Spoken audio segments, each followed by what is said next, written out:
Hello friends, welcome to world ரோஜ் and crime diaries. நம்ம இந்தியாவில் இருக்கிற கான்பூரில் நசீராபாத்ங்கிற மாதிரி ஒரு ஏரியா இருக்குது. அந்த ஏரியாவில் ஹர்பீத் கௌர்ங்கிற 22 வயசு மதிக்கத்தக்க ஒரு பெண்மணி பிகாம் முடிச்சிருக்காங்க. ஸோ அவங்க அம்மா அப்பா அவங்களுக்கு திருமணம் நிச்சயதார்த்தம் பண்ணியிருக்காங்க. டெல்லியை சேர்ந்த யுவராஜ் சிங் அப்படிங்கிற ஒரு நபர் கூட இவங்களுக்கு டிசம்பர் மாதம் 13ஆம் தேதி 2019 திருமணம் நிச்சயிக்கப்படுது. ஜென்ரலாக நிச்சயதார்த்தம் நம்ம என்ன பண்ணுவோம், நிறைய பர்ச்சேஸ் பண்ணுவோம், நல்ல ட்ரெஸ் எடுப்போம், நிறைய ஆபரணங்கள், அதுக்கப்புறம் நகைகள்னு எவ்வளவோ பர்ச்சேஸ் பண்ணுவோம். இந்த ஹர்ப்ரீத்ங்கிற பெண்ணோட சகோதரர் டெல்லியில் இருக்காரு. அவருக்கு திருமணமாகி தன்னோட மனைவி கூட டெல்லியில் செட்டில் ஆயிருக்காரு. இப்போ இந்த பெண்மணிக்கு என்ன தோணுதுன்னா, தன்னோட திருமண நிச்சயதார்த்தத்துக்கு டெல்லியில் போய் நிறைய ட்ரெஸ் பர்ச்சேஸ் பண்ணணுங்கிற மாதிரி ஃபீல் பண்ணுறாங்க. அப்போ தன்னோட அப்பா அம்மா கிட்ட என்ன சொல்கிறாங்கன்னா, நான் ட்ரெயினை பிடிச்சி டெல்லி போகிறேன், அங்கே தன்னோட சகோதரர் வீட்டில் இருந்துட்டு ஒரு 2-3 நாள் பர்ச்சேஸ் பண்ணிவிட்டு நான் நிச்சயதார்த்தத்துக்கு முந்தின நாள் கான்பூருக்கு வந்துடுறேங்கிற மாதிரி சொல்கிறாங்க. ஸோ இவங்களோட திருமண நிச்சயதார்த்தம் கான்பூரில் தான் பிளான் செய்யப்பட்டிருக்கு. இந்த பெண்ணை கல்யாணம் பண்ணிக்க போகிற நபர் அந்த யுவராஜ் சிங்கும் டெல்லியில் தான் வேலை பார்க்குறாரு. ஸோ இவங்க அம்மா அப்பா என்ன சொல்கிறாங்க, சரிம்மா பார்த்து போயிட்டு வா, எப்படி இருந்தாலும் தன்னோட பையன் வீட்டுக்கு தான் போகிறாங்க, ஸோ ஒன்றும் பிரச்சனை இல்லைன்னு சொல்லி டிசம்பர் மாதம் 9ஆம் தேதி 2019 நைட்டு 8:30 மணிக்கு கான்பூர் ரயில்வே ஸ்டேஷன்லேருந்து இவங்க ட்ரெயினில் பிடிக்கிறதுக்காக போகிறாங்க. ஸோ அப்படி ரயில்வே ஸ்டேஷனுக்கு போகிறாங்க. கரெக்டாக 9:30 மணிக்கு அவங்க அம்மாவுக்கு கால் பண்ணுறாங்க. ஓகேம்மா, ட்ரெயின் வந்துருச்சு, நான் கிளம்பிட்டேன், நான் காலையில் உங்களுக்கு கால் பண்ணுறேன்னு சொல்லி அந்த ஃபோனை வச்சிடுறாங்க. இவங்க அம்மா அப்பாவும் என்ன ஃபீல் பண்ணுறாங்க, சரி தன்னோட பொண்ணு டெல்லிக்கு போனோன்னா தனக்கு காலையில் ஃபோன் பண்ணுவான்னு வெயிட் பண்ணிட்டு இருக்காங்க. இந்த ஹர்ப்ரீத்ங்கிற பெண்ணோட அப்பா பேர் ஹுர்பஜன் சிங். அவர் நைட்டு நல்லா தூங்கிட்டு இருக்காரு. ஒரு 12 மணி இருக்கும். திடீர்னு அவருக்கு தூக்கத்தில் அப்படி முழிப்பு வருது. அப்போ அவருக்கு திடீர்னு ஒரு யோசனை வருது, தன்னோட பொண்ணு தனியாக போயிருக்காளே, இன்னும் 2-3 நாள் அவளுக்கு திருமணம் நிச்சயதார்த்தம் இருக்கு, சரி அவள் ட்ரெயினில் சேஃபாக போயிட்டு இருக்காளேங்கிறத தெரிஞ்சுக்கிறதுக்காக நைட்டு 1 மணிக்கு ஃபோன் அடித்து பார்க்குறாரு. அப்போ ஹர்ப்ரீத்ங்கிற இந்த பெண்ணோட செல்ஃபோன் சுவிட்ச் ஆஃப் செய்யப்பட்டிருக்கு. அவங்க அப்பா என்ன ஃபீல் பண்ணிக்கிட்டாரு, சரி ஓகே, சார்ஜ் இல்லாமல் ஆஃப் ஆகிருக்கலாம், இல்லைன்னா ஏதாவது டவர் சிக்னல் இல்லாமல் இருக்கலாம், காலையில் பேசிக்கலாம் அப்படின்னு அவரும் தூங்க போயிடுறாரு. காலையில் ஒரு 7 மணி இருக்கும். அந்த ஹர்ப்ரீத்ங்கிற பெண்ணுக்கு ஃபோன் அடித்து பார்க்குறாங்க. அப்பவும் ஃபோன் சுவிட்ச் ஆஃப் இருக்கு. ஸோ இந்த டயத்தில் அவங்க கண்டிப்பாக கான்பூர்லேருந்து டெல்லிக்கு போய் சேர்ந்துருக்கணும். பட் இது வரைக்கும் அவங்க கிட்ட இருந்து எந்த ஃபோனும் வரல, அவங்க ஃபோனும் நாட் ரீச்சபிளாக இருக்கு. இப்போ அடுத்து இந்த பெண்ணோட அப்பா அம்மா என்ன பண்ணுவாங்க, டெல்லியில் இருக்க தன்னோட பையனுக்கு ஃபோன் அடித்து கேட்பாங்க. அப்போ அந்த பையனுக்கு ஃபோன் அடித்து கேட்டால் அவன் என்ன சொல்கிறான், இல்லையே இன்னும் தன்னோட தங்கச்சி இந்த வீட்டுக்கே வரலையே அப்படிங்கிற மாதிரி சொல்லும்போது இப்போ எல்லாத்துக்குமே ஒரு பதட்டம் வருது. அது எப்படி, இன்னாரும் ட்ரெயின் வந்திருக்கணும், அவ என்னதான் எவ்வளோ லேட் ஆனாலும் இன்னாரும் தன்னோட சகோதரர் வீட்டுக்கு போயிருக்கணுமேனு பதட்டமானவங்க இப்போ எல்லாருமே என்ன பண்ணுறதுன்னு தெரியாமல் விழிப்புதுங்கி நிற்கிறாங்க. அப்போ இந்த சகோதரர் என்ன சொல்கிறாரு, சரி ஒன்றும் பிரச்சனை இல்லை, மேபி ஏதாவது டாக்ஸி ஏதாவது கிடைக்காம இருந்துக்கலாம், நான் டெல்லியில் ரயில்வே ஸ்டேஷனுக்கு போய் பார்க்குறேன்னு அவர் ரயில்வே ஸ்டேஷனுக்கு போய் பார்க்குறாரு. அங்கே தன்னோட சகோதரியை கண்டுபிடிக்க முடியல. இப்படியே ஒரு 11 மணி 12 மணி ஆயிடுது. அப்போ எல்லாத்துக்கும் திடீர்னு ஒரு விஷயம் ஸ்ட்ரைக் ஆகுது. இந்த பெண் கல்யாணம் பண்ணிக்க போற அந்த நபர் யுவராஜ் சிங், அவரும் டெல்லியில தான் இருக்காரு. ஒருவேளை அவரை பார்க்கறதுக்காக இந்த பொண்ணு போயிருக்கலாமோன்னு இப்போ அந்த யுவராஜ் சிங்கிற அந்த நபர் கால் பண்றாங்க. அவர் என்ன சொல்றாரு, இல்லையே ஹர்ப்ரீத் என்ன பார்க்கறதுக்கு வரலையேங்கிறாரு. அவருக்கும் பயங்கர ஷாக் ஆயிடுச்சு. என்னங்க சொல்றீங்க, என்ன 2-3 நாள் நிச்சயதார்த்தம் இருக்கு, பொண்ணை காணும்னு சொல்றீங்கன்னா, சரி எங்க இருக்கீங்கன்னு கேட்குறாங்க. நான் இன்னும் போய் ரயில்வே ஸ்டேஷன்ல தான் இருக்கேங்கிற மாதிரி அந்த ஹர்ப்ரீத்ங்கிற பெண்ணோட சகோதரர் சொல்றாரு. இப்போ அந்த யுவராஜ் என்ன சொல்றாரு, சரி இருங்க நானும் வர்றேன்னு அவரும் ரயில்வே ஸ்டேஷனுக்கு போறாரு. ஸோ இவங்க 2 பேரும் அந்த பெண்ணை தேடி பார்க்குறாங்க. டெல்லி ஃபுல்லாக தேடி பார்த்தா கூட எங்கேயுமே அந்த பெண்ணை கண்டுபிடிக்க முடியல. ஸோ இந்த உண்மையிலேயே இந்த பெண்மணி டெல்லிக்கு வந்தாங்களா அப்படிங்கிறது தெரியல. இப்போ கான்பூரில் இருக்கிற இந்த பெண்ணோட அப்பா அம்மா என்ன பண்ணுறாங்க, சரி இதுக்கு மேலே நம்ம டிலே பண்ண வேணாம், நேராக ஸ்டேஷனில் போய் கம்ப்ளைண்ட் பண்ணலான்னு ரயில்வே போலீஸ் ஸ்டேஷனில் போய் ஒரு கம்ப்ளைண்ட் கொடுக்கறதுக்காக போகிறாங்க. எப்போ மறுநாள் டிசம்பர் மாதம் 10ஆம் தேதி காலையில் போகிறாங்க. ஒரு 11-12 மணி இருக்கும். அப்போ அந்த ரயில்வே போலீஸ் அஃபீஷியல் என்ன சொல்கிறாங்க, உங்கள் பொண்ணுக்கு 22 வயசாச்சு, அந்த பெண்ணுக்கு திருமண நிச்சயார்த்தம் பண்ணியிருக்கீங்க, ஏதோ டெல்லிக்கு போகிறா, இல்லை ஏதாவது ஃப்ரெண்டை பார்க்க போயிருப்பா, இல்லை யாரு கூடயாவது போயிருப்பா, கொஞ்சம் வெயிட் பண்ணுங்களேன், வந்துருவா, எதுக்கு நம்ம அவசரப்பட்டு தேடணுங்கிற மாதிரி அந்த ரயில்வே போலீஸும் கம்ப்ளைண்ட் எடுக்கிறதுக்கு மறுப்பு தெரிவிச்சிருக்காங்க. இப்போ வேற வழியே இல்லாமல் இவங்க அப்பா அம்மா வீட்டுக்கு வந்துடுறாங்க. செல்ஃபோனுக்கு தொடர்ந்து கால் பண்ணி பார்க்குறாங்க. பட் அவங்களோட ஃபோன் தொடர்ந்து சுவிட்ச் ஆஃப் செய்யப்பட்டிருக்கு. இப்படியே 10ஆம் தேதி ஃபுல்லாகவே போயிடுது. ஸோ இந்த டயத்தில் இவங்க சீக்கிய மதத்தை சேர்ந்தவங்கிறதுனால அவங்க கம்யூனிட்டியில் இருக்க நிறைய பேர் இவங்களுக்கு சப்போர்ட்டுக்கு வர்றாங்க. பட் எல்லாரும் சொல்கிற விஷயம் என்னன்னா, என்னங்க நீங்கள் இவ்வளோ டிலே பண்ணுறீங்க, ஏதோ ஒரு போலீஸ் சொன்னாங்கிறதுக்காண்டி வெயிட் பண்ணுறீங்க, உங்கள் பொண்ணு மிஸ் ஆகிட்டா நீங்கள் உடனே கம்ப்ளைண்ட் கொடுக்கணும்னு சொல்லி இவங்க அப்பா அம்மாவுக்கு ப்ரெஷர் கொடுத்ததுக்கப்புறம் அவங்களும் சரி பதட்டமாகி 11ஆம் தேதி காலையில் போலீஸ் ஸ்டேஷனுக்கு போகிறாங்க. இங்கே பாருங்கள் சார், எங்கள் பொண்ணை 24 மணி நேரத்துக்கு மேலே காணோம். நீங்கள் சொன்ன மாதிரி அவள் ஃப்ரெண்டு கூட யார் வீட்டுக்கும் போகல. என்னோட பொண்ணு நிஜமாவே மிஸ் ஆகிட்டா சார், அவருக்கு இன்னும் 2 நாளில் நிச்சயதார்த்தத்துக்கு கண்டுபிடிச்சு கொடுங்கிற மாதிரி இப்போ ரொம்ப அந்த சீக்கிய மதத்தில் இருக்க நிறைய பேர் ப்ரெஷர் கொடுக்குறாங்க. அப்போ வேற வழியே இல்லாமல் போலீஸ் இந்த மிஸ்ஸிங் கம்ப்ளைண்ட்டை எடுக்க ஆரம்பிச்சிடாங்க. ஃபர்ஸ்ட் ஆஃப் ஆல் போலீஸ் அவங்களோட விசாரணை எங்கேருந்து ஆரம்பிக்கிறாங்கன்னா, இந்த பொண்ணு நைட்டு 9:30 மணிக்கு ட்ரெயின் ஏறிச்சு. ட்ரெயின் ஏறதுக்கு முன்னாடி தன்னோட அம்மாவுக்கு கால் பண்ணி நான் ட்ரெயின் ஏறிட்டேங்கிற மாதிரி சொல்லுது. ஸோ ஃபர்ஸ்ட் போலீஸ் என்ன கிளியர் பண்ணோம்னா, இந்த பொண்ணு உண்மையிலே கான்பூர்லேருந்து ட்ரெயின் ஏறி போயிருச்சா அப்படிங்கிறத உறுதிப்படுத்துறதுக்காக ஸ்டேஷனில் இருக்கிற எல்லா சிசிடிவி காட்சிகளையும் செக் பண்ணிட்டு இருக்காங்க. அப்படி ஒவ்வொரு காட்சிகளாக செக் பண்ணிட்டு வரும்போது ஃபைனலாக ஹர்ப்ரீத்தோட இந்த வீடியோ காட்சிகளை பார்க்குறாங்க. அந்த பெண் ட்ரெயின் ஏறுறதுக்காக அந்த ரயில்வே ஸ்டேஷனுக்கு வர்றாங்க. ட்ரெயின் நிற்கிற அந்த ஸ்பெசிஃபிக்கான பிளாட்ஃபார்முக்கு வர்றாங்க. அப்படி வந்து நிற்கும் போது அந்த பெண்ணுக்கு ஒரு ஃபோன் வருது. அந்த ஃபோனை அட்டன் பண்ணிட்டு அடுத்து என்ன பண்ணுறாங்கன்னா, ட்ரெயின் ஏறாமல் ரயில்வே ஸ்டேஷனை விட்டு அந்த பெண் வெளியில் நடந்து போனதுக்குரிய காட்சிகள் பதிவாயிருக்கு. இது நடந்தது கிட்டத்தட்ட ஒரு 9:30க்கு மேலே. பட் அந்த பெண் 9:30க்கு மேலே அவங்க அம்மாவுக்கு என்ன சொல்லியிருக்காங்கன்னா, தான் ட்ரெயினில் ஏறிட்டோங்கிற மாதிரி பொய் சொல்லியிருக்காங்க. அந்த பெண்மணி எதுக்காக பொய் சொல்லணும், யாரை பார்க்கறதுக்காக அந்த ஸ்டேஷனை விட்டு வெளியில் போனாங்க அப்படிங்கிற பலவிதமான கேள்விகள் போலீஸுக்கு முன் வந்து நிற்குது. பட் போலீஸுக்கு ஒன்று மட்டும் புரியுது, இந்த பெண் 9:30 மணிக்கு யாரை பார்க்கறதுக்காக ரயில்வே ஸ்டேஷனை விட்டு வெளியில் போனாங்களோ, மேபி அந்த நபருக்கும் இவங்களோட டிஸ்அப்பியரன்ஸுக்கும் ஒரு தொடர்பு இருக்குங்கிற மாதிரி போலீஸ் உறுதியா நம்புறாங்க. ஒரு 2-3 நாள்ல நிச்சயதார்த்தம் பண்ண வேண்டிய பொண்ணு நிறைய பர்ச்சேஸ் பண்றதுக்காக டெல்லிக்கு கிளம்பி போனவங்க அப்படி ட்ரெயின்ல ஏறாம யாரு கால் பண்ணாங்கன்னு இந்த ஸ்டேஷனை விட்டு வெளியில போனாங்க. அப்படி வெளியில போன இந்த பெண்ணுக்கு என்ன நிகழ்ந்ததுங்கிற பலவித குழப்பங்களும் திருப்பங்களும் நிறைஞ்ச கான்பூர்ல நடந்த ஒரு வித்தியாசமான ட்ரூ கிரைம் கேஸ் தான் இன்னைக்கு நம்ம இந்த வீடியோவில் பார்க்க போகிறோம். வழக்கம் போல இந்த வீடியோலேருந்து பல விஷயங்களை கற்றுக்க போகிறோம். கடைசி வரைக்கும் ஸ்கிப் பண்ணாமல் பாருங்க. ஸோ ஸ்டேஷன்லேருந்து வெளியில் போன ஹர்ப்ரீத்துக்கு என்ன நிகழ்ந்ததுங்கிறது நம்ம தெரிஞ்சுக்கிறதுக்கு முன்னாடி உங்கள் டைம் 2 செகண்ட்ஸ் எனக்காக ஸ்பெண்ட் பண்ணி என்னோட வீடியோஸ் உங்களுக்கு பிடிச்சிருந்துச்சுன்னா லைக் பண்ணிட்டு கமெண்ட் பண்ணுங்க. இன்கேஸ் என்னோட சேனலை இது வரைக்கும் நீங்கள் சப்ஸ்கிரைப் பண்ணாமல் பார்த்தீங்கன்னா மறக்காம சப்ஸ்கிரைப் பண்ணி என்ன சப்போர்ட் பண்ணுங்க. இப்ப போலீஸும் ஹர்ப்ரீத்ங்கிற இந்த பெண்ணை வலைவீசி தேடிட்டு இருக்க இந்த நேரத்துல இவங்க காணாம போய் 2 நாள் கழிச்சு டிசம்பர் மாசம் 12ஆம் தேதி 2019 வருஷம் கான்பூருக்கு பக்கத்துல அவுட் சைட்ல இருக்க மகாராஜ்பூர்ங்கிற ஒரு ஏரியால இருக்கிற போலீஸ் ஸ்டேஷனுக்கு ஒரு நபர் பதட்டமா கால் பண்றாரு. சார், நம்ம ஏரியால ஹைவேக்கு பக்கத்துல ஒரு புதர் இருக்கு, அந்த புதருக்குள்ள ஒரு இளம் பெண்ணோட சடலத்தை நாங்க கண்டுபிடிச்சோங்கிற மாதிரி ஒரு நபர் கால் பண்ணி சொல்றாரு. இப்போ அந்த மகாராஜ்பூர் அப்படிங்கிற ஏரியாவை சேர்ந்த போலீஸ் அதிகாரிகள் அந்த கிரைம் சீனுக்கு போறாங்க. அந்த பெண்ணோட சடலத்தை கைப்பற்றாங்க. ஒரு 22லேருந்து 23 வயசு மதிக்கத்தக்க ஒரு பெண். அந்த பெண்ணோட உடம்பை பார்க்கும்போது தெரியுது அந்த பெண்ணை யாரோ கழுத்தை நெரிச்சு கொலை பண்ணியிருக்காங்கன்னு. பட் வெளிப்படையா பார்க்கும்போது அந்த பெண்கிட்ட யாரும் தவறா நடந்ததுக்குரிய தடயங்கள் இல்லை. இப்போ மகாராஜ்பூர் போலீஸ் அதிகாரிகளுக்கு ஏற்கனவே கான்பூர்ல ஒரு பொண்ணு காணாம போனாங்க, அந்த பெண்ணை தேடிட்டு இருக்காங்கிற மாதிரி தகவல் கிடைக்கிறதுனால இப்போ அந்த போலீஸ் ஸ்டேஷனுக்கு ஃபோன் பண்றாங்க. அப்போ இந்த தகவல் காணாம போன ஹர்ப்ரீத்தோட அம்மா அப்பாவுக்கு போகுது. இப்போ அவங்கள நேரா மகாராஜ்பூர்ங்கிற இந்த போலீஸ் ஸ்டேஷனுக்கு வர சொல்றாங்க. ஸோ அந்த ஏரியால இருக்கிற அரசு மருத்துவமனையில் இருக்க பிணவரைக்கு கூட்டிட்டு போறாங்க. அங்க ஒரு பெண்ணோட சடலத்தை காமிக்கிறாங்க. அதை பார்த்தவனையே இந்த அம்மா அப்பா 2 பேருமே வீறிட்டு அழுகிறாங்க, கத்தி கதறி அழுகிறாங்க. ஸோ சந்தேகமே கிடையாது, கான்பூருக்கு அவுட் சைடு ஒரு புதரில் கண்டுபிடிக்கப்பட்டது இப்போ 2 நாளைக்கு முன்னாடி ரயில்வே ஸ்டேஷன்லேருந்து காணாமல் போன ஹர்ப்ரீத் கௌர் அப்படிங்கிறது உறுதி செய்யப்படுது. இப்போ அந்த பெண்ணோட உடலை பிரேத பரிசோதனை பண்ணுறாங்க. அதில் என்ன தெரியுதுன்னா, அந்த பெண்ணை கழுத்தை நெரிச்சு கொலை பண்ணியிருக்காங்க. பட் கொலை செய்யறதுக்கு முன்னாடி அந்த பெண்ணுக்கு மயக்க மருந்து கொடுத்துருக்காங்க. இதை எல்லாத்தையும் தாண்டி அந்த பெண்ணை யாருமே தவறா நடக்கல அப்படிங்கிற மாதிரி பல விஷயங்கள் இந்த பிரேத பரிசோதனை அறிக்கையில தெரிய வருது. டிசம்பர் மாசம் 13ஆம் தேதி நிச்சயம் பண்ண போற ஒரு பொண்ணு பர்ச்சேஸ் பண்றதுக்காக 9ஆம் தேதி டெல்லிக்கு கிளம்பி போறாங்க. அப்ப ரயில்வே ஸ்டேஷன்ல இருந்து வெளியில போன அந்த பெண் இவ்வளவு கொடூரமா கொலை செய்யப்பட்டது கான்பூர் மக்கள் கிட்ட ஒரு மிகப்பெரிய அதிர்வலையை உண்டு பண்ணுது. அதுவும் சீக்கிய மதத்தில் இருக்க மக்கள் கிட்ட மிகப்பெரிய ஒரு கோப உணர்வை உண்டு பண்ணுது. அதனால மக்கள் பல இடங்கள்ல போராட ஆரம்பிக்கிறாங்க.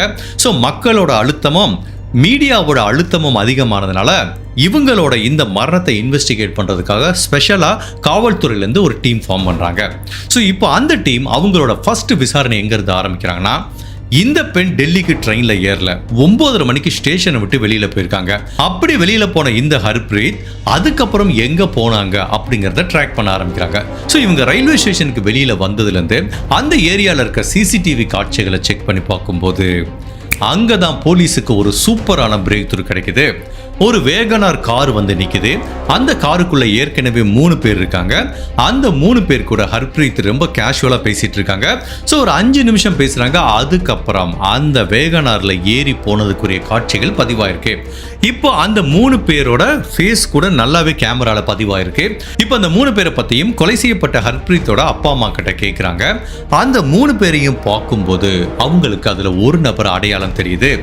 அந்த ஒரு நபர் யாரும் இல்ல, இந்த ஹர்ப்ரீத்துக்கு யாரு கூட திருமணம் நிச்சயிக்கப்பட்டதோ, 13ஆம் தேதி யாரு கூட அவங்களுக்கு நிச்சயதார்த்தம் நடக்க இருந்ததோ அந்த யுவராஜ் சிங் அப்படிங்கிற நபருக்கு கூட தான் இவங்க இந்த வேகனார்ல ஏறி போயிருக்காங்கன்னு தெரியுது. இப்போ போலீஸுக்கு மட்டுமல்ல, இந்த ஹர்ப்ரீத்தோட குடும்ப உறவுகளுக்கும் ஒரே குழப்பமா இருக்கு. அந்த நபர் டெல்லியில வேலை பார்த்துட்டு இருக்காரு. பட் கான்பூர்ல எப்படி இவர் கூட வேன்ல ஏறி போனாங்க அப்படிங்கிற மாதிரி பல விதமான குழப்பங்கள் வர ஆரம்பிக்குது. பட் இந்த டயத்துல அந்த யுவராஜ் சிங்கை பத்தி இந்த ஹர்ப்ரீத்தோட அம்மா அப்பாட்ட கேட்குறாங்க. உங்க பொண்ணு இறந்து போயிட்டாங்க, பிரேத பரிசோதனை பண்ணோம், அதுக்கப்புறம் ஒரு இறுதி மரியாதை செலுத்தி 13ஆம் தேதி அடக்கம் பண்ணீங்களே, உங்க பெண்ணோட இறுதி சடங்குக்கு அந்த யுவராஜ்ங்கிற நபர் வந்தாரான்னு கேட்டாங்க. இல்ல சார், அவர் வரல, நாங்க அவரை வர சொல்லி தொடர்பு கொள்ள முயற்சி பண்ணோம், அவரோட போன் தொடர்ந்து சுவிட்ச் ஆஃப்ல இருக்கு அப்படிங்கிற மாதிரி சொல்றாங்க. ஸோ தான் கல்யாணம் பண்ண போற பெண்ணோட இறுதி சடங்குக்கே அவர் வரல, பட் கடைசியா அந்த பெண் இவர் கூட தான் போயிருக்காங்க. இப்போ இவரோட செல்போனும் சுவிட்ச் ஆஃப் செய்யப்பட்டதுனால இப்போ யுவராஜ் சிங் அப்படிங்கிற இந்த நபர் மேலதான் போலீஸோட முழு சந்தேகமும் வர ஆரம்பிக்குது. இப்போ போலீஸை பொறுத்த வரைக்கும் இந்த ஹர்ப்ரீத் யாரு கூட போனாங்களோ அதுல ஒரு நபர் யாருன்னு தெரியுது, மற்ற 2 பேர் யாருன்னு தெரியல.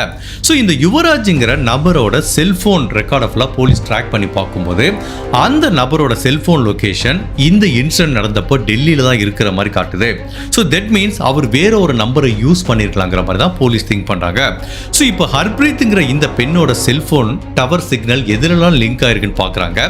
அந்த நம்பரோட வேற என்ன நம்பர் டிராவல் பண்ணி பார்த்துட்டு இருக்குங்கிற மாதிரி அந்த ஒரு டேட்டாவை போலீஸ் கலெக்ட் பண்ண ஆரம்பிக்கிறாங்க. இந்த டயத்தில் இவங்க கடைசியில் எந்த வேகனார் கார்ல ஏறி போனாங்களோ அந்த காரோட நம்பர் பிளேட்டையும் எடுக்கிறாங்க. அந்த கார் எந்த டோலை கிராஸ் பண்ணது அதோட ஃபுல் ஆக்டிவிட்டியும் ட்ராக் பண்றாங்க. ஸோ அந்த வேகனார் காரை பத்தி போலீஸ் என்ன கண்டுபிடிக்கிறாங்கன்னா, அது ஒரு டெல்லியில ரிஜிஸ்ட்ரேஷன் செய்யப்பட்டிருக்கு. அந்த காருக்கு சொந்தமான நபரோட பேரு சுக்வீந்தர் சிங்கிற மாதிரி தெரியுது. அந்த சுக்வீந்தர் சிங்கரோட நேட்டிவ் அமிர்தசரஸ் அப்படிங்கிற இன்னொரு ஊருக்கு பக்கத்துல இருக்கிற ஒரு சின்ன அழகான கிராமம்னு தெரிய வருது. அந்த சுக்வீந்தர் சிங்கிற நபர் டெல்லியில டாக்ஸி டிரைவரா வேலை பார்த்துட்டு இருக்காரு. ஓகே, இப்போ இந்த வேகனார் காரோட ஆக்டிவிட்டியை டிசம்பர் மாதம் 9ஆம் தேதியிலிருந்து கண்காணிக்கும் போது இந்த வேகனார் கார் டிசம்பர் மாதம் 9ஆம் தேதி காலையில் 10-11 மணிக்கு டெல்லியிலிருந்து கிளம்பியிருக்கு. நைட்டு 8-8:30 மணிக்கு கரெக்டாக கான்பூருக்குள்ள வந்திருக்கு. ஸோ இந்த கான்பூருக்கு உள்ள வரும்போது யுவராஜ் அந்த 2 பேர் எக்ஸ்ட்ரா வந்த 2 பேரும் அந்த கார்ல இருந்திருக்காங்க. ஸோ அதுக்கப்புறம் இந்த நபர்கள் மேபி ஹர்ப்ரீத்ங்கிற அந்த பெண்ணுக்கு கால் பண்ணிருக்கலாம். ஸோ அதுக்கப்புறம் இந்த வேன் என்ன பண்ணிருக்கு, நைட்டு 12:30 மணிக்கு அதே கான்பூர்ல இருந்து டெல்லிக்கு போறதுக்காக அந்த ஹைவேல பயணம் பண்ணிருக்கு. ஸோ சிறிது தூரம் பயணம் பண்ணிருக்கு. திரும்ப நைட்டு 1:20 மணிக்கு அதே வேகனார் திரும்ப அந்த ஹைவேலேருந்து கான்பூருக்கு உள்ள வந்திருக்கு. ஸோ உள்ள வந்து சிறிது நேரம் இருந்ததுக்கு அப்புறம் காலையில் 3:30 மணிக்கு அந்த கார் திரும்பவும் கான்பூர்லேருந்து டெல்லியை நோக்கி பயணம் செஞ்சிருக்கு. ஸோ கிட்டத்தட்ட ஒரு 1 or 2 டைம்ஸ் இப்படி கான்பூர் விட்டு வெளியில் போயிருக்கு, திரும்ப உள்ள வந்திருக்கு, வெளியில் போயிருக்கு, உள்ள வந்திருக்கு. ஸோ இப்போ உண்மையிலேயே அந்த யுவராஜ்ங்கிற நபரை போலீஸால கான்டாக்ட் பண்ண முடியல, அவர் தலைமறைவாயிட்டாரு. பட் கூட இருக்கிற அந்த 2 பேரையும் தொடர்பு கொள்ள முயற்சி பண்ணா அவங்களும் டிசப்பியரன்ஸ் ஆயிட்டாங்க. பட் இந்த வேகனார் கார் எந்த அட்ரஸ்ல ரிஜிஸ்ட்ரேஷன் செய்யப்பட்டிருக்கோ அமிர்தசரஸ்ல இருக்கிற அந்த ஒரு கிராமத்துக்கு போறாங்க. பட் அந்த வீட்டில் வச்சு சுக்வீந்தர் சிங் அப்படிங்கிற இந்த வேகனார் வேனுக்கு சொந்தமான அந்த நபரை அரெஸ்ட் பண்றாங்க. பட் அதே வீட்டில் தான் அவரோட வேனை பார்க் பண்ணியிருக்காரு. இப்போ அந்த வேனை ஓபன் பண்ணி பார்க்கும்போது அதுல கடைசியில ஹர்ப்ரீத் கார் ஒரு சூட்கேஸ் எடுத்துட்டு போனாங்க. அவங்களுக்கு சொந்தமான சூட்கேஸையும் கண்டுபிடிக்கிறாங்க. அவங்களுக்கு சொந்தமான சுவிட்ச் ஆஃப் செய்யப்பட்ட அந்த போனையும் கண்டுபிடிக்கிறாங்க. ஸோ இதுல இருந்து போலீஸுக்கு துளி கூட சந்தேகம் விஷயம் கிடையாது. இந்த வேகனார் காருக்குள்ள வச்சு தான் அந்த பெண்மணிக்கு ஒரு பேராபத்து நிகழ்ந்திருக்குன்னு இப்போ சுக்வீந்தர் சிங் அப்படிங்கிற இந்த நபரை சந்தேகத்தின் அடிப்படையில் அரெஸ்ட் பண்ணி கான்பூர் கூட்டிட்டு போறாங்க. இப்போ அவருக்கு அகைன்ஸ்டா நிறைய தடயம் இருக்குங்கிறதுனால வேற வழியே இல்லை என்ன நடந்தது அப்படிங்கறத அந்த சுக்வீந்தர் சிங் ஒன்னா போலீஸ் கிட்ட சொல்ல ஆரம்பிக்கிறான். ஸோ இப்போ இந்த போலீஸ் அரெஸ்ட் பண்ண சுக்வீந்தர் சிங்கிறவன் என்ன சொல்றான், சார் நான் எல்லா உண்மையும் சொல்லிடுறேன், நாங்க 3 பேரும் சேர்ந்தா கொலை பண்ணோம். பட் இந்த கொலைக்கு பக்காவா பிளான் போட்டு கொடுத்தது இந்த பெண் கல்யாணம் பண்ணிக்க ரெடியா இருந்த அந்த யுவராஜ் சிங் அப்படிங்கிற நபர் தான். நான் உங்களுக்கு இன்னொரு ஷாக்கிங்கான விஷயத்த சொல்றேன். அவனோட பேர் உண்மையிலே யுவராஜ் சிங் கிடையாது, அவனோட பேரு ஜக்ராஜ் சிங் அப்படிங்கிற மாதிரி சொல்றான். போலீஸுக்கு தலையே சுத்திருச்சு. சரி எதுக்குப்பா கொலை பண்ணீங்க, அதுக்கு பின்னாடி இருக்கிற காரணம் என்னன்னு கேட்டா இந்த சுக்வீந்தர் சிங் எல்லா கதையும் சொல்ல ஆரம்பிக்கிறான். ஆக்சுவலாக இந்த ஹர்ப்ரீத்ங்கிற பெண் என்ன பண்ணியிருக்காங்க, அவங்க சகோதரர் டெல்லியில் இருக்கும்போது அவங்க சகோதரர் வீட்டுக்கு அடிக்கடி போயிட்டு வந்திருக்காங்க. அப்படி டெல்லிக்கு போயிட்டு வரும்போதான் டெல்லியில் வேலை பார்க்குற இந்த ஜக்ராஜ் சிங்கிற நபரை மீட் பண்ணியிருக்காங்க. 2 பேரும் உயிருக்கு உயிரை காதலிக்க ஆரம்பிக்கிறாங்க. ஸோ நல்ல டீப்பாக காதலிச்சு ஒரு ஸ்டேஜில் திருமணம் பண்ணிக்கலாங்கிற மாதிரி முடிவுக்கு வந்திருக்காங்க. ஸோ இவனும் திருமணத்துக்கு சரிங்கிறான், இந்த பெண்ணும் சரிங்கிறாங்க. சரி வீட்டில் சொல்லி ஃபர்ஸ்ட் ஒரு என்கேஜ்மெண்ட் ரெடி பண்ணலாங்கிற மாதிரி இந்த பெண் எல்லா ஸ்டெப்பையும் மூவ் பண்ணிட்டு இருக்கும் போது தான் தெரியுது இந்த ஜக்ராஜ் சிங்கிற நபருக்கு ஏற்கனவே திருமணமாகி ஒரு குழந்தை இருக்கு. அதாவது இவனோட சொந்த ஊர்ல அந்த அமிர்தசரஸ்ங்கிற ஊர்ல இருக்க கிராமத்துல இவனுக்கு ஒரு ஒய்ஃப் இருக்காங்க, ஒரு குழந்தை இருக்காங்க அப்படிங்கிற தகவல் வந்து இந்த பெண்ணுக்கு தெரிய வருது. இந்த பெண் பயங்கர ஷாக் ஆயிட்டாங்க. பட் ஜென்ரலாக இந்த மாதிரி ஒருத்தன் தன்னை ஏமாத்தி தன்னை திருமணம் பண்ண முயற்சி பண்ணா, இல்லை என்கிட்ட தவறாக நடந்துட்டான், காதலிச்சான், அவனுக்கு ஏற்கனவே திருமணம் ஆச்சுன்னா நம்ம ஒரு பெண் என்ன பண்ணுவாங்க, ஒன்று அவங்ககிட்ட இருந்து விலகி போயிடுவாங்க, இல்லை அவனை பற்றி போலீஸில் கம்ப்ளைண்ட் கொடுத்து அவனை மாட்டி விடுறதுக்கு ட்ரை பண்ணுவாங்க. பட் இந்த பெண்ணுக்கு என்ன பிரச்சனைனா, அவன் என்ன சொல்கிறான்னா, எனக்கு வேற ஒரு சூழ்நிலையில் கல்யாணம் பண்ணிக்கிட்டேன், அந்த கல்யாணத்தை மறைக்கிறதுக்கு வேற ஒரு சூழ்நிலை, ஒட்டுமொத்தத்தில் என்னோட மனைவியை விட எனக்கு ஒன்னதான் பிடிக்கும் அப்படிங்கிற மாதிரி இவங்களை ஏதோ ஆசை வார்த்தை காட்டி மயக்கிட்டான். இப்போ இந்த பெண்ணுக்கு பயங்கர குழப்பம். இவன் ஏற்கனவே திருமணமானவன், இவனை இப்போ திருமணம் பண்ணுறதா வேணாமா அப்படின்னு இவங்க பலவிதமான குழப்பத்தில் இருக்கும்போது இந்த காதல் அவங்க கண்ணை மறைச்சிருது. சரி ஓகே, இவனுக்கு திருமணம் ஆனாலும் பரவாயில்ல, இவனை நான் 2வது மனைவியாக திருமணம் ஆகிறதுக்கு ரெடியாக இருக்கேன். பட் இந்த தகவலை போய் என் வீட்டில் சொன்னால் ஒத்துப்பாங்களா? கண்டிப்பாக ஒத்துக்க மாட்டாங்க. அதனால் தன்னோட வீட்டுக்கு தெரியாமல் இந்த திருமணத்தை முடிக்கலாங்கிற மாதிரி பிளான் பண்றாங்க. அதுக்கு இவங்கிட்ட என்ன சொல்றாங்க, ஃபர்ஸ்ட் ஒன்று பண்ணுவோம், நம்ம நிச்சயதார்த்தம் பண்ணிடலாம், நான் எங்க அப்பா அம்மாட்ட சொல்றேங்கிற மாதிரி இவங்க சொல்றாங்க. பட் அவனுக்கு வந்து இந்த நிச்சயத்தில் உடன்பாடு இல்லை. பிகாஸ் அவன் வந்து இவங்களை திருமணம் பண்ணிக்கணுங்கிற நோக்கத்தில் பழகலை, ஏதோ நம்ம ஜாலியாக சுத்துறோம், ஒரு என்டர்டைன்மெண்ட்டுக்கு வச்சுட்டு கலட்டி விட்டுலாங்கிற மாதிரி பார்த்துருக்கான். பட் இந்த பெண் அவனுக்கு என்னதான் திருமணம் ஆனா கூட அவனை கல்யாணம் பண்றதுக்கு ரெடியா இருக்காங்க. இது வந்து அந்த ஜக்ராஜ் சிங்கிற நபருக்கு பயங்கர அதிர்ச்சியா இருக்கு. அவனுக்கு என்ன பண்றதுன்னு தெரியல. இந்த பெண் நான் நிச்சயதார்த்தத்துக்கு ரெடி பண்றேன்னு சொல்லி அவங்க அம்மா அப்பாட்ட தன்னோட காதலை சொல்றாங்க. அவங்களும் இவனை பாக்குறாங்க, பரவாயில்லையே பையன் நல்லா இருக்கான், நல்ல வேலை பார்க்கறான், நம்ம சீக்கிய மதத்தை சேர்ந்தவன, அவங்களும் சரின்றாங்க. அதனால டிசம்பர் மாதம் 13ஆம் தேதி கான்பூர்ல நிச்சயம் பண்ணிடலாங்கிற மாதிரி முடிவு பண்றாங்க. ஸோ ஹர்ப்ரீத்ங்கிற இந்த பெண்ணும் அவன் திருமணமானவங்கிறத தெரிஞ்சே நிச்சயம் பண்றதுக்கு ரெடியா இருக்காங்க. பட் அவனுக்கு இதுல சுத்தமா உடன்பாடு இல்லை. பட் எவ்வளவுதான் முயற்சி பண்ணா கூட அந்த பெண் இவனை விட்டு கொடுக்கறதுக்கு ரெடியா இல்லை. ஒரு ஸ்டேஜில் மிரட்ட ஆரம்பிச்சிட்டாங்க, அதெல்லாம் எனக்கு தெரியாது, நீ என்ன காதலிச்சல, நான் 2வது மனைவியா கூட ரெடியா இருக்கு, நீ என்ன திருமணம் பண்ணிக்கணுங்கிற மாதிரி பயங்கரமான ப்ரெஷர் கொடுக்குறாங்க. பட் இவனுக்கு என்ன பிரச்சனைனா, இந்த திருமணத்துக்கு இவன் ஒத்துக்கிட்டு பண்ணிட்டானா முதல் மனைவி கோர்ட்ல கேஸ் போட்டு இல்லை போலீஸ் ஸ்டேஷன்ல போய் மாட்டி விட்டா இவன் வாழ்க்கையை நாசமாயிரும். பிளஸ் இவன் சமூகத்துல எல்லாத்துட்டையும் ஒரு நல்ல அந்தஸ்துல ஒரு நற்பெயரை சம்பாரிச்சு வச்சிருக்கான், எல்லாமே கெட்டு போயிருமே. இப்போ என்ன பண்றது, இந்த பெண்ணை கலட்டியும் விட முடியல, திருமணமும் பண்ண முடியலன்னு யோசிச்சு பார்த்து இதுக்கு ஒரே வழிதான், இந்த பெண் நம்மளை விட்டு போற மாதிரி தெரியல, அதனால அவளை கொலை பண்ணிடலாங்கிற மாதிரி முடிவு பண்ணியிருக்கான். ஸோ பட் பேரலாக அந்த பெண் என்ன பண்ணியிருக்காங்க, திருமண நிச்சயதார்த்த ஏற்பாடும் போயிட்டு இருக்கு. 13ஆம் தேதி ஃபிக்ஸ் பண்ணியிருக்காங்க. அப்போதான் இவனுக்கு தெரியுது இந்த பெண் டெல்லிக்கு கிளம்பி வர்றாங்க பர்ச்சேஸ் பண்ணுறதுக்குன்னு. ஸோ இவனுக்கு டக்குன்னு ஒரு பிளான் போடுறான். அதுக்கப்புறம் அந்த சுக்வீந்தர் சிங்கிற ஒரு ஃப்ரெண்டை கூப்பிட்டுக்கிறான். அவன் டெல்லியில் ஒரு டாக்ஸி டிரைவராக இருக்கான், அவங்ககிட்ட தான் அந்த வேகனார் கார் இருக்கு. ஸோ 2 பேரும் அந்த கார் எடுக்கிறாங்க. உதவிக்கு இவங்க கிராமத்துலேருந்து சுக்சன் சிங்கிற இன்னொரு நபரையும் கூட்டிக்கிறாங்க.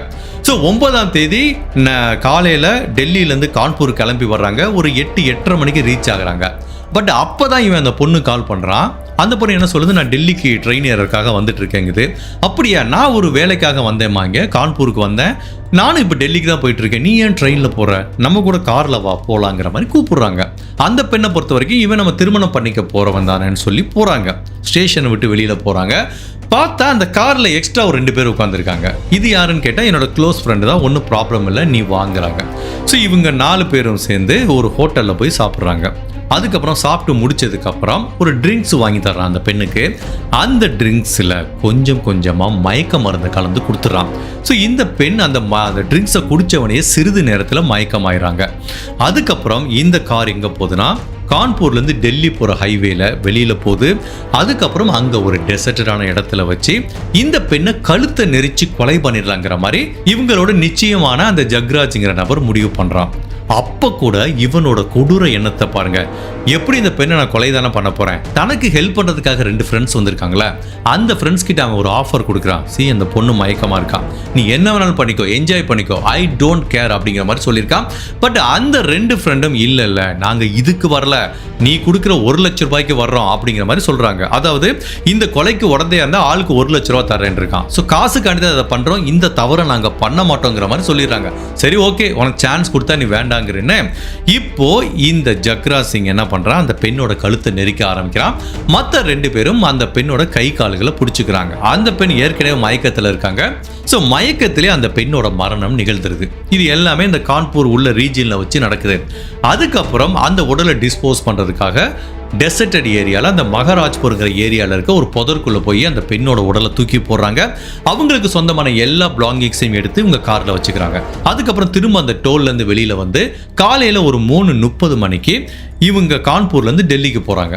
ஸோ டெல்லிக்கும் கான்பூருக்கும் இடைப்பட்ட ட்ராவல் பண்ணுற டிஸ்டன்ஸ் ஒரு 7 மணி நேரம் 7.5 மணி நேரம் ஆகும். 10:10 தான் டெல்லிக்கு போக முடியும். ஸோ 10:11 மணி தான் டெல்லிக்கு போயிருக்கானுங்க. இவன் டெல்லியில் போய் இறங்கினவனா அந்த பொண்ணோட சகோதரர் கால் பண்ணி கேட்டிருக்கான், என்னோட தங்கச்சி டெல்லியில் வந்து இறங்கலையே, ஒன்றை பார்க்க வந்தாலான்னு கேட்டிருக்கான். இவனும் ஒன்றுமே தெரியாதுன்னு இருக்கான். அப்படியா, இரு நானும் வரேன்னு இவன் ரயில்வே ஸ்டேஷன் போயிட்டு அந்த பெண்ணோட சகோதரர் கூட சேர்ந்து தேடுற மாதிரி நடிச்சிருக்கான். ஸோ இந்த கொலை நடந்த ஒரு 2-3 நாள்லயே இதில் சம்பந்தப்பட்ட சுக்வீந்தர் சிங்கிற அந்த நபரை அரெஸ்ட் பண்ணிட்டாங்க. பட் எப்போ போலீஸ் இந்த பெண்ணோட சடலத்தை கண்டுபிடிச்சாங்கன்னு தெரிஞ்சோ அப்பவே இந்த காதலர் ஜக்ராஜ் சிங் எஸ்கேப் ஆயிட்டான். போனை சுவிட்ச் ஆஃப் பண்ணி எங்கே போனான்னு தெரியல. இதுக்கு உதவியாக இருந்த அந்த சுக்சன் சிங்கிற இன்னொரு நபர் அவனும் எஸ்கேப் ஆயிட்டான். இப்போ இவனை மட்டும் ஜெயிலில் அடைச்சிருக்காங்க. பட் அந்த 2 பேரையும் பிடிச்சாதான் இந்த வழக்கோட விசாரணை நீதிமன்றத்துக்கு போகும். ஸோ இப்போ போலீஸ் அவங்கள வலை வீசி தேட ஆரம்பிக்கிறாங்க. கிட்டத்தட்ட ஒரு 10 மாதம் கழிச்சு ஒரு நீண்ட போராட்டத்துக்கு அப்புறம் இவன் பல மாதங்கள் தலைமறைவாக இருந்தால் கூட இதில் முதன்மை குற்றவாளியாக கருதப்படுற ஜக்ராஜ் சிங் அப்படிங்கிற நபரையும் அதுக்கு உடந்தையாக இருந்த சுக்சன் சிங் அப்படிங்கிற அந்த நபரையும் அரெஸ்ட் பண்ணிட்டாங்க. இப்போ இந்த வழக்கில் சம்பந்தப்பட்ட 3 பேரையும் அரெஸ்ட் பண்ணிட்டாங்க. அவங்க 3 பேர்கிட்டையும் வாக்குமூலம் வாங்கிக்கிறாங்க. ஸோ இந்த வழக்கோட விசாரணை இன்னுமே நீதிமன்றத்தில் நடந்துட்டு இருக்கு. நான் கடைசியாக படித்து பார்த்த வரைக்கும் இவங்க 3 பேத்துக்கும் இதுவரைக்கும் தண்டனை கொடுக்கப்படலை. ஹோப்ஃபுல்லி இவங்க 3 பேத்துக்கும் ஆயுள் தண்டனை கிடைக்கிறதுக்கு நிறையவே வாய்ப்பு இருக்கு. உண்மையிலேயே இந்த கேஸை படிச்சு முடிக்கும் போது எனக்கு பயங்கர கன்ஃபியூஷனா இருந்துச்சு. ஃபர்ஸ்ட் ஆஃப் ஆல் ஒரு பொண்ணு ஓகே அவன் நல்லவன் நினைச்சு லவ் பண்றா, பட் அவன் உண்மையிலேயே இவ்வளவு மோசமானவன், ஏற்கனவே திருமணமானவன், அதை மறைச்சிட்டு இந்த பெண்ணை கல்யாணம் பண்ணிக்கணுங்கிற நோக்கத்துல கூட பண்ணல, ஜஸ்ட் ஒரு என்டர்டெயின்மெண்ட்டுக்காக பழகிருக்கான். பட் அந்த பெண் எதுக்காக இதுக்கப்புறமா அவன் கூட ஒரு கல்யாணம் பண்ணிக்கணும்னு சொல்லி விருப்பப்பட்டாங்கன்னு தெரியல. 2வது மனைவியா போறது கூட ரெடியா இருக்காங்க. அவனுக்கு விருப்பம் இல்லாம இருந்தா கூட அப்படி ஃபோர்ஸ் பண்ணி அவனை கல்யாணம் பண்ணிக்கணும் அப்படிங்கிற மாதிரி ஈவன் தன்னோட வீட்டில் அவனுக்கு ஏற்கனவே திருமணமானதுங்கிறத கூட மறைச்சி என்கேஜ்மெண்ட் வரைக்கும் கூட்டிட்டு போயிருக்காங்க. அப்படின்னா அப்படி அவன் மேல என்ன மாதிரி காதல் இருந்துச்சு அப்படிங்கிறது எனக்கு தெரியல. பட் ஒன்று மட்டும் எனக்கு புரியுது, இந்த வழக்கிலேருந்து நம்ம பெற்றோர்களும் சரி கல்யாணம் பண்ணிக்க போகிற பெண்களும் எடுத்துக்க வேண்டிய மிக முக்கியமான டேக்அவே என்ன அப்படின்னா, இந்த பேக்ரவுண்ட் செக்னு ஒன்று பண்ணுவாங்க. அதாவது கல்யாணம் பண்ணிக்க போகிற பொண்ணோ மாப்பிள்ளையோ உண்மையிலேயே வேலை பார்க்குறானா, இல்லை அவனுக்கு ஏற்கனவே திருமணம் ஆச்சா, அவனுக்கு ஏதாவது பேட் ஹேபிட் இருக்கா, அவன் உண்மையில் நல்ல கேரக்டரா, நல்ல குடும்பத்தை சேர்ந்தவனா, இல்லை வேறு ஏதாவது கொலை கேஸ் இருக்கா, ஏதாவது ஒரு கேஸ் இருக்கா, ஒரு குற்றவாளியா அப்படிங்கிற மாதிரி பலவிதமான பேக்ரவுண்ட் செக் பண்ணுவாங்க. அந்த மாதிரி பேக்ரவுண்ட் செக் பண்ணுறது எவ்வளவு முக்கியத்துவம் வாய்ந்ததுங்கிறது இந்த மாதிரி கேசஸ் பார்க்கும்போது தான் நம்மளுக்கு தெரியுது. ஜென்ரலாக அந்த லவ் மேரேஜில் பார்த்தீங்கன்னா ஒரு பொண்ணோ பையனோ லவ் பண்ணிட்டு வீட்டில் சொல்லும்போது அவன் சூப்பர் பையன், இது சூப்பர் பொண்ணு, ஒன்றுமே நல்ல குடும்பம், அவ்வளோ அருமையான குடும்பம் அப்படிங்கிற மாதிரி நம்ம எல்லாமே பாசிட்டிவ் சைடாக தான் பார்ப்போம். இப்போது அப்போ அந்த பெண்ணோடையோ பையனுடைய பெற்றோர்கள் என்ன பண்ணுவாங்க, சரி ஓகே இவ்வளோ சொல்கிறான், ரொம்ப நாள் பழகியிருக்காங்க, நல்லா தெரியும், அதனால் நம்பி திருமணம் பண்ணி வைக்கலாங்கிற மாதிரி பண்ணுவாங்க. ஸோ மெயினாக மெயினாக அரேஞ்ச் மேரேஜில் அந்த பேக்ரவுண்ட் செக் நிறைய பண்ணுவாங்க. இந்த லவ் மேரேஜில் அந்த பொண்ணோ பையனோ கொடுக்குற கான்ஃபிடென்ஸில் இந்த மாதிரி பேக்ரவுண்ட் செக்கே பண்ண மாட்டாங்க. பட் அது ஆக்சுவலாக கண்டிப்பாக பண்ணணும். காதலிக்கிறவங்களுக்கு அவங்களோட பாசிட்டிவ் மட்டும் தான் தெரியும். கல்யாணம் ஆனதுக்கப்புறம் தான் ரியல் லைஃப்பில் வரும்போது தான் அந்த பாசிட்டிவ் நெகட்டிவ்லாம் தெரிய ஆரம்பிக்கும். காதலிக்கும் போது அந்த ஒன்லி பாசிட்டிவ் மட்டும் தான் தெரியும். பட் அந்த டயத்தில் அவங்களுக்கு பின்னாடி இருக்கிற கருப்பு பக்கம் என்ன, இல்லை அவங்களுக்கு பின்னாடி தான் கிரிமினல் பேக்ரவுண்ட் இருக்கா அப்படிங்கிறத காதலிக்கிறவங்களால உணர முடியாது. இந்த பெண் எடுத்துப்போம், இவ்வளவு கிரிமினல் பேக்ரவுண்டு தெரிஞ்சு நான் அவனை தான் கல்யாணம் பண்ணிப்பேங்கிற மாதிரி சொன்னால் இது நம்ம கல்லை கட்டி போய் கிணத்துல விழுற மாதிரி. ஸோ இந்த பெண் கேஸில் அதை நம்ம எடுத்துக்க முடியாது. இந்த பெண் பண்ண தவறு. பட் அதே டயத்தில் இந்த ஹர்ப்ரீத்தோட அம்மா அப்பா என்ன பண்ணியிருக்கணும், என்னதான் தன்னோட பொண்ணு ஒருத்தனை கூட்டிகிட்டு வந்து இவனை லவ் பண்ணுற திருமணம் பண்ணி வைங்கன்னு சொன்னால் கூட இவங்க அவனை பற்றி பேக்ரவுண்ட் செக் பண்ணி பார்த்துருக்கணும். ரொம்ப டீப்பாக செக் பண்ணாமல் இருந்தால் கூட இவனை பற்றி பேசிக்காக விசாரிச்சிருந்தாலே தெரிஞ்சிருக்கும் இவனுக்கு ஏற்கனவே திருமணம் ஆச்சு, ஒரு குழந்தை இருக்கணும். ஸோ அது அந்த பெண்ணோட சகோதரரும் பண்ண தவறிட்டாரு, அந்த பெண்ணோட அம்மா அப்பாவும் பண்ண தவறிட்டாங்க. ஸோ இந்த வீடியோலேருந்து நம்ம ஒரு நல்ல லெசனை லேர்ன் பண்ணிப்போம். நீங்கள் உங்கள் பொண்ணுக்கு திருமணம் பண்ணுறீங்களோ, பையனுக்கு திருமணம் பண்ணுறீங்களோ, லவ் மேரேஜோ அரேஞ்ச் மேரேஜோ வாட் எவர் இட் இஸ், எவ்வளவோ லைஃப்பில் ஸ்பெண்ட் பண்ணுறோம், ஒரு நல்ல ஏஜென்சியை காண்டாக்ட் பண்ணி ஜஸ்ட் பேசிக்கான ஒரு பேக்ரவுண்ட் செக் அது பண்ணுங்க. ஸோ அந்த மாதிரிலாம் பேக்ரவுண்ட் செக் பண்ணால் இந்த மாதிரி ஒரு இன்சிடென்ட்லேருந்து நம்ம தப்பிக்கிறதுக்கும் வாய்ப்பு இருக்குது. பிகாஸ் அந்த ஒரு சின்ன விஷயத்துக்கு நம்ம சோம்பேறிப்பட்டோம்னு வச்சுக்கோங்களேன், நம்ம பசங்களோட பொண்ணோட வாழ்க்கையோ பையனோட வாழ்க்கையோ இந்த மாதிரி அஃபெக்ட் ஆகிறதுக்கு நிறைய வாய்ப்பு இருக்குது. ஸோ இனிமேல் இந்த வீடியோ பார்த்ததுக்கப்புறம் நீங்கள் ப்ராப்பரான பேக்ரவுண்ட் செக் பண்ணாமல் லவ் மேரேஜுக்கோ அரேஞ்ச் மேரேஜுக்கோ ஒத்துக்காதீங்க. அதுவும் இல்லாமல் இந்த கேஸை பொறுத்த வரைக்கும் போலீஸ் பண்ண தப்பு என்னன்னா, இவங்க ஃபர்ஸ்ட் நாளே போய் கம்ப்ளைண்ட் கொடுத்துருக்காங்க. அப்போவே அவங்க கம்ப்ளைண்ட் எடுக்கல. பட் என்னதான் அப்போ கம்ப்ளைண்ட் எடுத்திருந்தா கூட அந்த பெண் ஏற்கனவே கொலை செய்யப்பட்டிருக்காங்க. பட் அட்லீஸ்ட் சீக்கிரமாக அது ஏதாவது அந்த கேஸை சால்வ் பண்ணிருக்கலாம். நம்ம ஊரில் போலீஸும் இந்த கேஸில் கொஞ்சம் லத்தாஜிகளாக இருந்திருக்காங்க. பட் அது எல்லாத்தையும் தாண்டி நிறைய கேஸில் நான் பார்க்குறேன், இந்தியன் கேஸில் 99% ஆஃப் கேசஸ் வந்து எப்படி சால்வ் பண்ணுறாங்க அப்படின்னா, ஒன்லி சிசிடிவி கேமரா இருக்குது, அதுக்கப்புறம் செல்ஃபோன் சிக்னல், இது ரெண்டையும் வச்சு தான் சால்வ் பண்ணுறாங்க. இவன் பாருங்கள் எவ்வளவு கிளவராக போலீஸை ஏமாத்துறதுக்கு டெல்லியில் அவனோட சொந்த ஃபோனை வச்சுட்டு வந்து அதுக்கப்புறம் கூட இருக்க கூட்டாளிகளோட ஃபோனை யூஸ் பண்ணியிருக்கான். அகெயின் ஐ எம் டெல்லிங், என்ன தான் போலீஸ் இது ரெண்டை வச்சு நம்மளை ட்ராக் பண்ணுவாங்கன்னு நீங்கள் எவ்வளோ தான் கிளவராக என்ன தான் பண்ணால் கூட பொது வெளியில் இந்த மாதிரி ஒரு கிரைமோ இல்லை நீங்கள் என்ன பண்ணாலும் சரி, போலீஸ் உங்களோட பாஸ்ட் ரெக்கார்டை செக் பண்ணுவாங்க. கொலை செய்யப்பட்ட விக்டிம் கூட யாரெல்லாம் ஃபோன் பேசியிருக்காங்க, யார் ரொம்ப நேரம் பேசியிருக்காங்க, எப்படியாவது ஒரு லூப் கோலை பிடிச்சி உங்ககிட்ட கண்டிப்பாக வந்து உங்கள் வீட்டு கதவை தட்டுவாங்க. ஸோ அதனால் இப்போ இருக்கிற டெக்னாலஜியை வச்சு இந்தியன் போலீஸ்லாம் திறமையாக ஒர்க் பண்ணுறாங்க. ஸோ எந்த க்ரைம் பண்ணணும் அப்படின்னு ஒரு ஐடியா இருந்தால் கூட இந்த மாதிரி வீடியோஸ் பார்க்கும்போது அதை கம்ப்ளீட்டாக ட்ராப் பண்ணிடுங்க. எந்த பிரச்சனை இருந்தாலும் பேசி தீர்த்துக்க முயற்சி பண்ணுங்கள். இந்த கேஸை பற்றி நீங்கள் என்ன நினைக்கிறீங்க? உங்களோட கருத்தை மறக்காமல் இந்த வீடியோவில் பதிவு பண்ணுங்கள். இந்த மாதிரியான கேஸில் உங்களை சந்திக்கிறேன். Till then, stay safe, take care, bye.